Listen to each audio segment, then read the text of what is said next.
अस्सलाम वालेकुम। आज की वीडियो में हम करेंगे चैप्टर नंबर 7। जो हमारे रिमेनिंग टॉपिक्स रह गए थे आज हम उनको कवर करेंगे। ठीक है, तो स्टार्ट करते हैं। Value of decreases with altitude. Value decreases, अच्छा यहाँ पे ऑफ नहीं आएगा, वैल्यू डिक्रीजेस विद एल्टीट्यूड। ठीक है, वैल्यू ऑफ जी यहाँ पे आएगा बेसिकली। तो यहाँ से हम value of G decreases with altitude. जो एसेलरेशन है इसको एक्चुअली कहते हैं एसेलरेशन। ठीक है, अर्थ। तो इसमें कितना चेंज आ रहा है अगर एल्टीट्यूड में चेंज आ रहा है। ठीक है, तो okay. The acceleration of gravity g is the acceleration imparted to a body by its own weight. Consider a body of mass m on earth's surface. The gravitational force of attraction between the body and earth is equal to the weight of the body. अच्छा, यहाँ पे क्या order है, एक second रुकिएगा।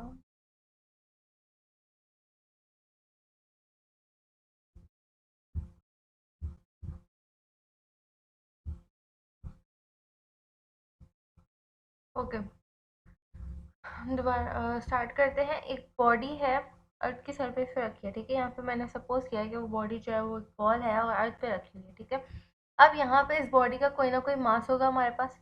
ठीक है, उसको हम कह देते हैं एम है। ठीक, और ग्रेविटेशनल फोर्स ऑफ अट्रैक्शन भी होगी बॉडी और अर्थ के बीच में। ठीक है, तो अब यहाँ पे हम क्या कह रहे हैं कि जो फोर्स है वो किसका इक्वल है, जी एम एम ई अपॉन आर स्क्वायर।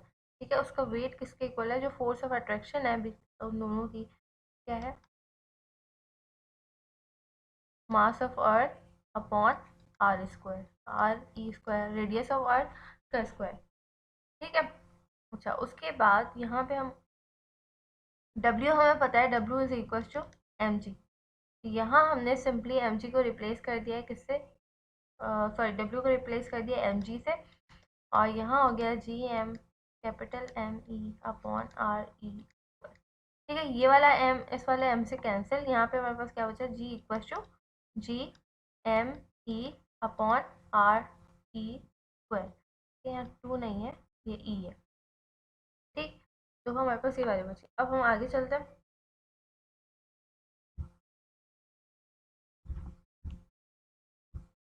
अच्छा, ये वैल्यू बची। अब हम कह रहे हैं कि जो बॉडी है वो अर्थ से एक कुछ डिस्टेंस पे मूव हुई। ठीक है, फर्ज करें किसी ने जो है बॉल को अपवर्ड की तरफ थ्रो किया है, तो ज़ाहिर उसने कोई ना कोई हाइट कवर की होगी। जब हम ऊपर फेंकते हैं तो हाइट कवर होती है, जब हम इस तरह मूव करती है कोई बॉडी तो वो डिस्टेंस कवर करती है। ठीक है, तो ये ऊपर गई या नीचे आई तो उसने कोई हाइट कवर की है। तो हम उसके लिए आगे देखते हैं।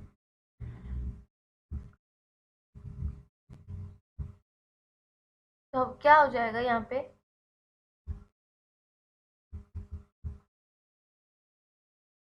जी इक्वल टू जो हमारी पिछली इक्वेशन बची थी वही अपॉन आर ई स्क्वायर था। अब हम कह रहे हैं कि इसमें हाइट भी आ गई है, और अब हाइट का होल स्क्वायर। ठीक है, अर्थ से लेके जो ऊपर तक जितनी हाइट पे गई है वो हो गई।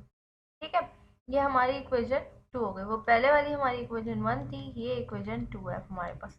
ठीक, अब हम दोनों इक्वेशन को डिवाइड कर रहे हैं। Divide equation 1 2 by equation 1। ठीक है, दोनों इक्वेशन को डिवाइड करते हैं तो हमारे पास क्या आ जाएगा, ये क्योंकि हाइट भी आ गई तो हम उसको जी एच कह देते हैं। G H upon ji is equal to ये वाली value upon are E plus H का होल स्क्वायर। ठीक है, divide by G M E upon R E square. ठीक, डिवाइड करेंगे यहाँ पे। जब ये अभी डिवाइड में, जब उसको मल्टीप्लाई में लेके जाएंगे तो इसका इन्वर्ट हो जाएगा। ठीक है, तो कुछ वैल्यू हमारे पास तरह आ जाएगी, जी एम ई अपॉन, तो यहाँ पे ये वाली इसकी वैल्यू एज इट इज रहेगी प्लस एच। जो डिनोमिनेटर है हमारे पास ये वाली वैल्यू, उसको हम मल्टीप्लाई में लेके जाएंगे तो इसका अपोजिट हो जाएगा। यहाँ पे जी एम ई से कैंसिल हो जाएगा। ठीक है, हमारे पास क्या बचा, G H upon ji is equal to, multiply हो रही है वैल्यू यहाँ पे 1 बचा है, कुछ भी नहीं बचा, इसका मतलब क्या है 1। यहाँ पे 1 से मल्टीप्लाई होकर ये वैल्यू आई, और नीचे भी यहाँ पे भी कुछ नहीं बचा, 1 बचा है, तो इससे मल्टीप्लाई होकर क्या हो जाएगा, आर ई प्लस एच का होल स्क्वायर। ठीक है, अब हमने इसको फर्दर सॉल्व करना है। सही, अब क्या होगा, अब हम इसमें से आर ई स्क्वायर यहाँ से नीचे से ले सकते थे, तो लास्ट वाली इक्वेशन में एज इट इज लिखती हूँ, upon R E square upon are E plus H upon. अच्छा, यहाँ पे आर ई स्क्वायर है, यहाँ पे भी आर ई स्क्वायर है, तो यहाँ से हम आर ई स्क्वायर बाहर निकाल के लिख सकते हैं। ठीक है, क्या हो जाएगा, R E square upon R E का स्क्वायर, और यहाँ पे 1 रह जाएगा, 1 प्लस एच होल स्क्वायर। ये इससे कैंसिल, क्या बचा हमारे पास, g H upon ji is equal to 1 upon 1 plus h. तो यहाँ पे क्योंकि यहाँ से हमने कॉमन लिया है, तो हमने यहाँ पे लगानी पड़ेगी वाली वैल्यू। ठीक है, जो क्योंकि कॉमन नहीं था, हमने कॉमन लेकर लिया है, तो इसलिए इससे जो है हमने मल्टीप्लाई और डिवाइड करवानी पड़ी आर ई एच, तो आर ई स्क्वायर, तो आर ई स्क्वायर यहाँ ऊपर वाला तो कॉमन में चला गया, और नीचे वाली वैल्यू एज इट इज रहेगी। ठीक है, यहाँ पे भी क्या बचा है, आर ई का होल स्क्वायर। ठीक है, यहाँ पे भी होल स्क्वायर लगा हुआ है, तो होल स्क्वायर लगा देते हैं, 1 अब plus H upon R E. ठीक है, अच्छा अब हमने क्या करना है, यहाँ पे क्योंकि 2 है, तो हम इसकी वैल्यू अब ओपन करेंगे, ये हो जाएगा जी H upon ji is equal to 1 upon, यहाँ पे हमने फॉर्मूला लगाया है A plus B whole square का ही। ठीक है, ये ए है, ये बी है, ये होल स्क्वायर, तो यहाँ पे फॉर्मूला ओपन जब किया तो क्या वैल्यूज आई हमारे पास, 2h upon R E square नहीं आएगा बल्कि, और यहाँ पे आ जाएगा H square upon R E. ठीक है, अच्छा अब यहाँ पे जो है H square upon R E square, इसकी वैल्यू बहुत कम होती है। ठीक है, तो इतनी स्मॉल है कि हम उसको आराम से इग्नोर कर सकते हैं, इसको निग्लेक्ट कर देते, तो हम यही लिखेंगे यहाँ पे कि H square upon R E square is small, so therefore it can be neglected।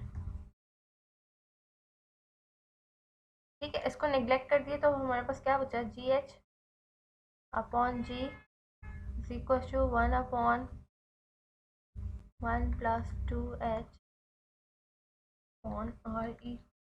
ठीक है, अच्छा यहाँ पे अभी ये डिनोमिनेटर में हमने इसको ऊपर लेके जाना है, तो जब ये ऊपर जाएगी वैल्यू, तो ये पूरा माइनस में हो जाएगा। जब चैप्टर 2 में मैथ्स में हम पढ़ते थे, जब भी अगर कोई नीचे नंबर है उसको पॉजिटिव साइन है, जब वो ऊपर जाएगा तो उसकी साइन क्या हो जाएगी, नेगेटिव पावर की। तो नेक्स्ट स्टेप क्या होगा, G H upon ji is equal to, इसको हम ऊपर लेके गए एज इट इज, इसका 1 नीचे आ जाएगा, लेकिन 1 हम लिखते नहीं है नीचे, तो ये ऊपर ही रहेगा, तो इसकी पावर क्या हो गई, माइनस का 1। ठीक है, अच्छा अब इस माइनस को जब हमने सॉल्व किया पावर की, तो हमारे पास वैल्यू क्या आ गई, G H upon G equal to 1 minus 2h upon are E. ये हो गया, इसके बाद ये वाला जी नेक्स्ट स्टेप में यहाँ जाके मल्टीप्लाई हो जाएगा। ठीक है, तो ये हो जाएगा जी H upon g, sorry upon नहीं आएगा, नेक्स्ट स्टेप में यहाँ करी g h is equal to g, और ये वाला bracket 1 minus 2h upon R E. ठीक है, तो ये है जो है वैल्यू है जब डिक्रीज हो रहा होता है एल्टीट्यूड।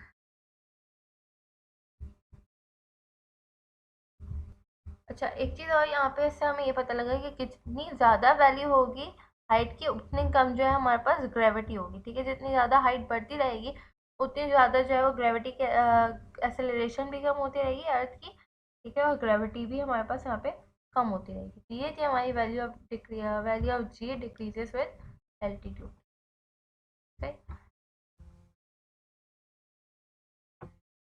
अच्छा, अब हम देखते हैं कि कैपिटल जी और स्मॉल जी में क्या फ़र्क है। इसको ये ग्रेविटेशनल कांस्टेंट होता है, ठीक है। और ठीक है, ग्रेविटेशनल कांस्टेंट होता है ये, और ये जो होता है वो एक्सेलरेशन ड्यू टू ग्रेविटी को बता रहा होता है, ठीक है। क्योंकि इसमें कोई डायरेक्शन बताई जा रही होती है, एक्सेलरेशन को डिनोट करता है, मतलब किसी हाइट पे जाके। तो यहाँ पे जो है ये वेक्टर क्वांटिटी होती है, और ये वाला जो है वो कांस्टेंट होता है, क्योंकि हमारे पास इसकी कोई डायरेक्शन नहीं होती, इसलिए इसको स्केलर क्वांटिटी में काउंट किया जाता है, ठीक है।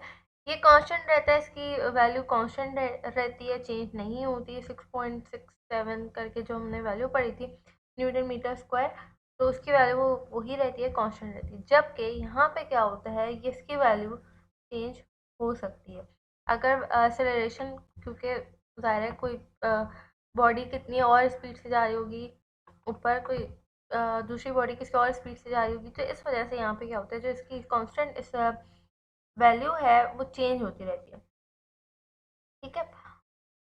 मतलब ये कांस्टेंट रहता है, वैल्यू नहीं, ये बस कांस्टेंट रहता है, और ये जो है एक प्लेस से दूसरी प्लेस मूव होता रहता है, ठीक है। ये कांस्टेंट रहता है हमारे पास, क्योंकि अर्थ की ग्रेविटी है, ओके। उसके बाद इसकी वैल्यू, अब इसकी वैल्यू क्या होती है, 6.67 into 10⁻⁻11 newton metre KG square पर केजी स्क्वायर, और इसकी वैल्यू होती है 9.8 मीटर पर सेकेंड स्क्वायर, ठीक है। तो ये दोनों में डिफरेंस है, इसके डिफरेंसेस आ सकते हैं। इसके अलावा आपको पता होना चाहिए सेंट्रीफ्यूगल फोर्स जो हमने पढ़ी थी, और सेंट्रीफ्यूगल फोर्स का फर्क, ठीक है। ये वैल्यूज ये भी आ सकता है इनमें से भी, ठीक है। तो इन दोनों के डिफरेंसेस आपको पता होने चाहिए। अब हम आगे मूव करते हैं। अच्छा, उसके बाद हमारे पास सैटेलाइट है, ठीक है। अच्छा, सैटेलाइट क्या होती है, कोई भी ऑब्जेक्ट एक अपने ख़ास, मतलब उसके एक सराउंडिंग में मूव कर रहा हो, एक अपने पाथ में, ऑर्बिट में, उसको हम कहते हैं सैटेलाइट, ठीक है। जैसे किसी भी चीज़, कोई भी एक ये ऑब्जेक्ट है, उसके एक ही सर्कुलर पाथ में उसके इर्द गिर्द रिवॉल्व कर रहा हो उसका ऑर्बिट पे, ठीक है, वो सैटेलाइट्स होती है। अब हमारे पास दो टाइप की सैटेलाइट लाइट्स हैं, एक होती है हमारे पास नेचुरल सैटेलाइट, और एक होती है हमारे पास आर्टिफिशियल सैटेलाइट। नेचुरल सैटेलाइट्स वो होती है, जैसे अर्थ है हमारे पास, उसका एक मून है, ठीक है। तो अर्थ के अर्थ गिर्द कौन रिवॉल्व कर रहा है, मून रिवॉल्व कर रहा है एक अपने ऑर्बिट पे, ठीक है। उसका ऑर्बिट है और उस पर वो रिवॉल्व किए जा रहा है, ठीक है। तो ये है हमारे पास नेचुरल सैटेलाइट, ठीक। और आर्टिफिशियल सैटेलाइट क्या होती है, वो सैटेलाइट जिसको साइंटिस्ट वगैरह ने जो है स्पेस में भेजा होता है, और वो भी किसी ऑब्जेक्ट के अराउंड रिवॉल्व कर रही होती हैं, और उनका भी एक ना ऑर्बिट होता है, ठीक है। तो सैटेलाइट्स जो है, आर्टिफिशियल सैटेलाइट जो साइंटिस्ट ने भेजी होती है उनको कहते हैं हम, और नेचुरल सैटेलाइट जो ऑलरेडी बनी हुई है, जो अल्लाह ताला ने बनाया हुआ है निज़ाम, उसको हम कहते हैं नेचुरल सैटेलाइट्स। अच्छा, इनका पर्पस क्या होता है आर्टिफिशियल सैटेलाइट्स का, ये स्पेस में रिसर्च वर्क के लिए जाती हैं या टेलीकम्युनिकेशन के लिए जाती हैं, ठीक है। स्पेस की जो जितनी भी मतलब रिसर्च हो रही होती है उनके लिए, या कोई कम्युनिकेशन का ज़रिया इनको बनाया जाता है, तो उसके लिए ये इस्तेमाल की जाती है हमारे पास natural satellites, sorry artificial satellites, ठीक है। उसके बाद हमारे पास इसकी वेलोसिटी फाइंड करने का एक मेथड है, उसको देखते हैं हम।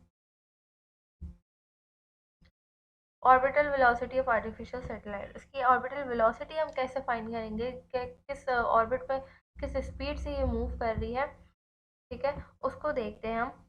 तो हम एक कंसिडर करते हैं कि एक स्पेस में जो एक सैटेलाइट है उसको हम कह रहे हैं उसका मास m, ठीक है। मास m है, उसका ऑब्वियसली कोई ना कोई रेडियस होगा, तो हम रेडियस कह रहे हैं r है, और उसकी वेलोसिटी i है, ठीक है। अच्छा, ग्रेविटेशनल फोर्स जो है उसकी क्या होगी, ऑब्वियसली जब वो स्पेस में है, कोई ना कोई ग्रेविटेशनल फोर्स उस पर एक्ट कर रही होगी, तो ग्रेविटेशनल फोर्स हम कह देते हैं, जो ग्रेविटेशनल फोर्स का हमारे पास फॉर्मूला है Gm upon R E square, ठीक है। और इसको हम कह देते हैं इक्वेशन 1। उसके बाद क्योंकि वो एक ऑर्बिट में रिवॉल्व कर रही होती है, ठीक है, किसी एक ऑब्जेक्ट के अराउंड रिवॉल्व करती है, तो ऑब्वियसली वहाँ सेंट्रीपिटल फोर्स भी है। तो सेंट्रीपिटल फोर्स का फॉर्मूला क्या है हमारे पास, m v mv² upon r। ये सब हम करके आ चुके हैं। ठीक है, ये 1 है इक्वेशन और इसको कह देते हैं इक्वेशन 2 है हमारे पास।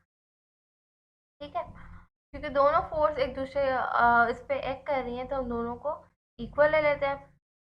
तो हम उसको किस तरह लिख देंगे, जी एम एम ई अपॉन आर ई स्क्वायर। यहाँ पे कैपिटल आर बनाए या स्मॉल, वैसे स्मॉल आर बेहतर रहेगा, स्मॉल आर बनाए। ठीक है, आर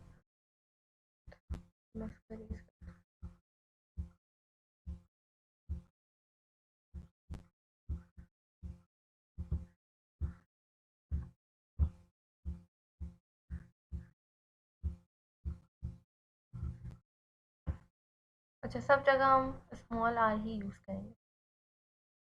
और यहाँ पे अब अर्थ की ग्रेविटी की बात नहीं हो रही, सैटेलाइट हो रही है, तो हम यहाँ पे ई भी रिमूव कर देते हैं, ई है इसके साथ। आर स्क्वायर इक्वल टू, यहाँ पे भी क्या हो जाएगा, M V square upon are. ये वाला m इस m से कैंसिल, यहाँ पे 2 आर थे, एक आर से कैंसिल हो गया। ठीक है, अब क्या बचा हमारे पास, यहाँ पे G M E equal to upon R equal to V square. ठीक, अच्छा ये हम हमारे पास वैल्यूज बच गई, इसको हम कहते हैं ये इक्वेशन 3 है। ठीक है, अच्छा यहाँ पे अब क्योंकि हमारे पास ज़ाहिर है अब यहाँ पे मूव कर रही है अर्थ के किसी भी ऑब्जेक्ट के इर्द गिर्द सैटेलाइट, तो यहाँ पे ग्रेविटी ऑफ एक्सेलरेशन भी है। ठीक है, इसका मतलब यहाँ पे जी भी मौजूद है। जी को हम क्या कहेंगे, इसके हमने इक्वेशन क्या पड़ेगी, M G is equal to ji M M E upon R square. ठीक, ओके, अगेन एम एम से cancel, direct G equal to G M E upon R square. ठीक, अच्छा अब हमने क्या करना है कि ये हमारे पास इक्वेशन आ जाएगी, इसको इसका एक आर हम इस साइड पे ले जाएंगे। ठीक है, यहाँ पे एक आर बचा हमारे पास, ये इक्वेशन 4 है। तो इन इक्वेशंस को लिख लेते हैं हम साइड पे दोबारा से। यहाँ पे मैं इक्वेशन सारी लिख लेती हूँ। इक्वेशन 3 क्या थी हमारे पास, वी स्क्वायर इक्वल,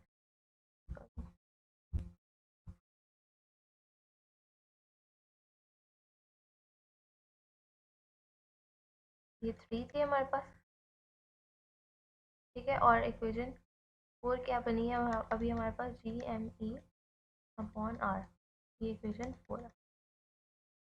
इक्वेशन 3 और 4 में देखिए एक चीज़, जो राइट साइड है दोनों की सेम है, तो हम इसको क्या कर देंगे, इक्वेट कर देंगे, कंपेयर कर देंगे, कंपेयरिंग इक्वेशन 3, मैं यहाँ पे ये वाला 3 लिखती हूँ, आएगा ये वैसे। ठीक है, and 4 V square equal to G are.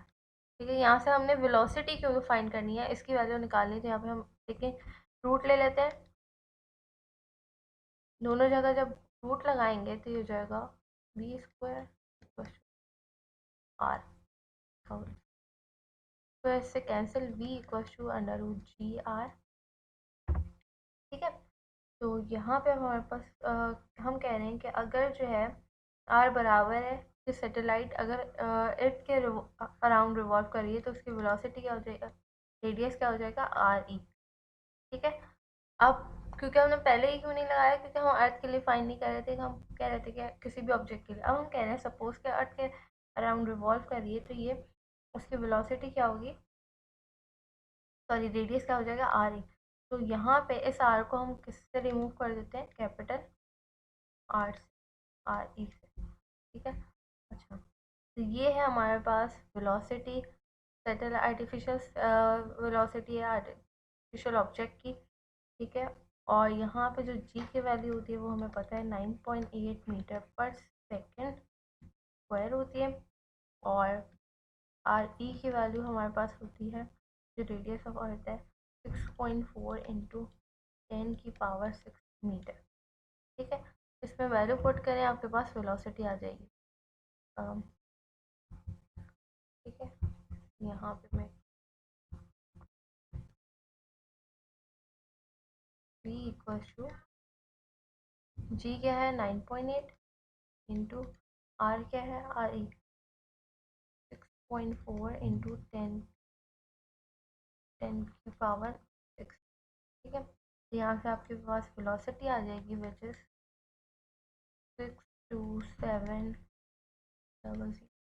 Multiply कर लेंगे हमारे पास ये वैल्यू आ जाएगी। ठीक है, उसका रूट सॉल्व कर ले तो आपके पास वेलोसिटी आ जाएगी क्या 9719.59 और किलोमीटर पर सेकेंड। तो ये है इसकी वेलोसिटी आर्टिफिशियल ऑब्जेक्ट। ठीक,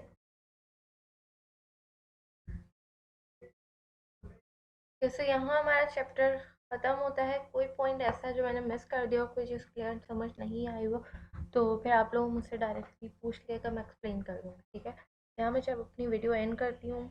अल्लाह हाफ़िज़।